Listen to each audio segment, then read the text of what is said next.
তো হ্যালো বন্ধুরা, আমি রাজ। আজকের ঘটনা কি? আজ একটা বিরাট ফাটাফাটি হইব। যে বিষয়টা নিয়ে কথা বলবো সেই বিষয়টা হলো বাগি 4। ইয়েস বন্ধুরা, বাগি 4 এর ট্রেলার আজকে আমরা রিভিউ করব। আচ্ছা। বাগি 4 এর ট্রেলারটা কিরকম হলো সেই বিষয়টা নিয়ে আজকে আমরা কথা বলবো। শুভ কাজ যত তাড়াতাড়ি সম্পন্ন হয় ততই মঙ্গল। প্রথমত আমি বলি, বাগি অন বাগি দেখেছি, বাগি অন আমি দেখেছি, বাগি 2 দেখেছি, বাগি 3ও দেখেছি। আমার বাগি অনটা আমার খুব ভালো লেগেছে। বাগি অনটা আমার দুর্দান্ত লেভেল একটা সিনেমা লেগেছে। তারপর বাগি 2টা আমি মোটামুটি ভালো লেগেছে আমার। তারপরে বাগি 3 সিনেমাটা আবার পুরো জঘন্য একটা সিনেমা হয়েছিল রে ভাই। পুরো একটা জঘন্য ধরনের একটা সিনেমা হয়েছিল বাগি 3 সিনেমাটা। এবং আজকে আমরা বাগি 4, আমি ভাবতেই পারি নাই যে বাগি 3টা এত খারাপ হওয়ার পরও বাগি 4টা আসবে। কিন্তু অবশেষে বাগি 4টা আসতেছে। বাগি 4 এর ট্রেলারটা ছেড়ে দিয়েছে। টিজারটা আগে ছেড়ে দিয়েছিল। টিজারটা রিভিউ আমি করতে পারি নাই। এবার ট্রেলারটা দেখলাম, ট্রেলারটা রিভিউ করতেছি। বলো বাবাজি। প্রথমত আমি বলি, বাগি 4 এর মধ্যে এতটাই ভাইলেন্স দেখানো হয়েছে। ভাইলেন্স, শুধু ভাইলেন্স।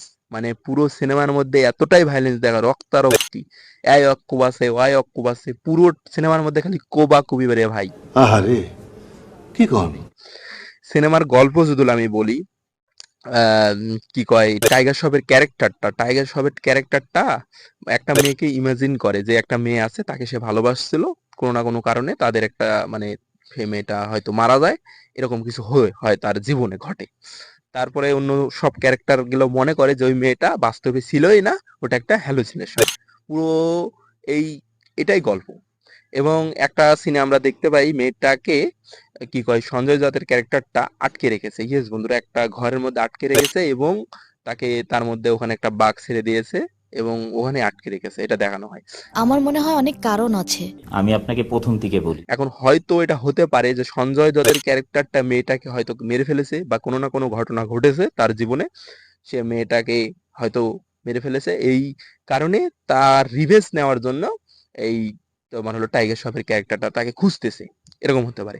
এরকম আমরা একটা ট্রাসেল দেখতে পারি যে সঞ্জয় দত্ত এবং টাইগার শ্রফের মধ্যে। এখন আমি যদি সঞ্জয় দত্তের অভিনয়ের কথা যদি বলি, ভাইরে ভাই, সবার অভিনয় নিয়ে একটা কথা বলি। স্টোরির কথা বললাম, একটু অভিনয়ের কথা বলি। যে হলো সঞ্জয় দত্তের অভিনয় দিন দিন খারাপ হইতেছে কি, এই সিনেমায় তাকে জঘন্য ধরনের অভিনয় করতে দেখতে পেয়েছি আমরা। একটু খুলে বলুন। জঘন্য রকমের জঘন্য। এখানে একটা সিনে সে ডায়লগ মারে যে শয়তানকে লাভ স্টোরি মে গট কা কিয়া কাম। ডায়লগটা পুরো আমার ফানি লাগে ভাই, পুরোই ফানি লাগে। ডায়লগটা আমার ভালো লাগে নাই। তার অভিনয় একদম ভালো লাগে নাই। সে একটা সময় একটা জায়গায় দেখতে পাই যে সে আঙ্গুলগুলো কালেক্ট করতেছে, সে আঙ্গুলগুলো কালেক্ট করে ওখানে চুমু খাইতেছে। এখন এটা হতে পারে যে কোনো বিজনেসম্যানের আঙ্গুল, যারা ওকে টাকা দিতে চায় না, ও আঙ্গুলগুলো কেটে নিয়ে আসি, সে তোমার ছাপ নিতেছে, হয় এরকম হতে পারে। আমার আমার মনে হতেছে তার অভিনয় ভাই পুরোই খারাপ। তাকে যে সব ধরনের অ্যাকশন করানো হয়, মানুষকে কোবায়া মারি ফেলানো হয়, খুব জঘন্য লাগে। আমার ভালো লাগে না ভাই, একদম খুব খারাপ লাগে। সে এর আগে যেসব ধরনের ভিলেন্সের ক্যারেক্টার করেছে, অনেক অনেক সিনেমায় ভিলেনের ক্যারেক্টার করেছে, যেরকম কেজিএফ এ, পুরো প্রশংসা হয়েছে। কিন্তু এই সিনেমার ভিলেনের ক্যারেক্টার করতে যায়, তাই হয়তো অনেক ট্রোল হবে। খুব জঘন্য হয়েছে সে, তার অভিনয় খুব জঘন্য। পুরো সিনেমায় সে জঘন্য ধরনের অভিনয় হয়তো করবে। কথাটা ঠিকই বলেছেন। ট্রেলারটার মধ্যে যা দেখে আমি বুঝতে পারছি। এখন হতেও পারে যে ট্রেলারে যা দেখলাম তাও না হতে পারে, সিনেমা হলে অন্য দেখতেছি। এখন যদি আমরা বলি যে টাইগার শ্রফের ক্যারেক্টারটার মধ্যে যার অভিনয় নিয়ে যদি আমি কথা বলি, অভিনয়টা টাইগার শ্রফ আগের তুলনায় অনেক ভালো করেছে। কারণ তার আগের অভিনয়গুলো যদি দেখি, পুরোই ক্রিঞ্জ অভিনয়। অভিনয়ের মাথা গল্লা কিছু নাই। নিঃসন্দেহে তুই ঠিক কথা বলেছিস। সে অভিনয় হয়তো বোঝে না। এর আগের সিনেমা বাগি 3 যদি কথা বলি, তার অভিনয় অনেক খারাপ ছিল। এই সিনেমায় তার অভিনয় মেবি অনেক ভালো হতে চলেছে এবং জানি না কতটা ভালো হবে, কিন্তু দেখতে পেয়েছি যার ট্রেলারের মধ্যে অনেক সিরিয়াস সিনে সে যে ভাবে অ্যাট্রাকশন দিয়েছে, তাকে অনেক ভালো লাগতেছে এবং সে যেভাবে অভিনয়গুলো করেছে এবং অ্যাকশন গুলো অনেক ভালো করেছে। এখন তারপরে যদি ওই মেয়ে দুটার যদি কথা বলি, নায়িকা দুটার কথা বলি, তাদের ক্যারেক্টার গুলোকে বেশিরভাগ মানে আমার বেশি অভিনয় দেখার মতন সুযোগ হয়নি, কারণ ট্রেলারটার মধ্যে তাদেরকে খুব কমই দেখানো হয়েছে এবং তারা যা করেছে ভালোই করেছে। তাও সত্য। এখন আমরা যদি বলি অ্যাকশনের কথা, ভাই অ্যাকশন গুলো একদম জমেনি। মানে এখানে মানে মানে অ্যাকশন গুলো খুব মানে খারাপ হয়েছে, কারণ এই অ্যাকশন গুলো পুরো অ্যাকশন গুলো কম বেশি কপি করা, মানে অ্যানিমেল থেকে ইন্সপায়ার হওয়া, তারপর বিভিন্ন ধরনের সিনেমা থেকে ইন্সপায়ার হওয়া, মানে বড় বড় অ্যাকশন সিনেমা, হলিউডের সিনেমা থেকে ইন্সপায়ার হওয়া, এসব ধরনের সিনেমা তারা দেখে কপি করেছে।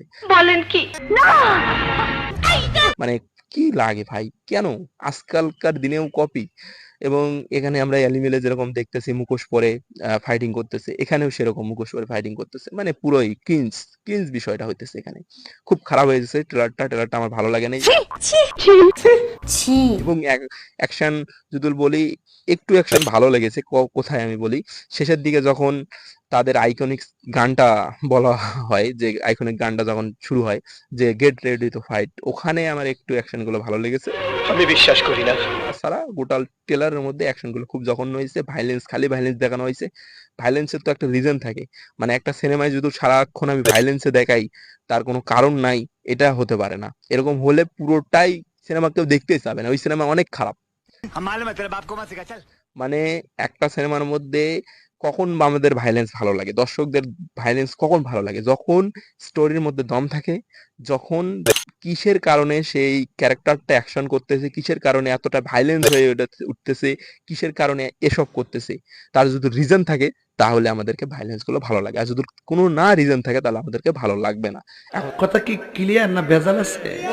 এখন পুরো সিনেমাটার স্টোরির উপর দাঁড়িয়ে আছে। যদি স্টোরি ভালো হয়, যদি সিনেমা হলে যায় দর্শক দেখে মনে হয় যে স্টোরি গুলো অনেক ভালো হয়েছে, স্টোরি আগের তুলনায়, আগের পার্টের তুলনায় স্টোরি গুলো অনেক স্ট্রং হয়েছে, কিন্তু ট্রেলারের মধ্যে যা দেখে বুঝলাম মানে পুরো জঘন্য ধরনের একটা ট্রেলার হয়েছে। এরকম ক্রিঞ্জ ট্রেলার আমি দেখি নাই রে ভাই, এরকম ক্রিঞ্জ ট্রেলার এর আগে আমি দেখি নাই। পুরো ট্রেলারটার মধ্যে জঘন্য হয়েছে, কিছু পজিটিভ পয়েন্ট আছে, যেরকম ধরনের যদি বলি আমি, এই যে টাইগার শ্রফের অভিনয় একটু ভালো হয়েছে, আর সঞ্জয় দত্তের অভিনয় অনেক খারাপ হয়েছে।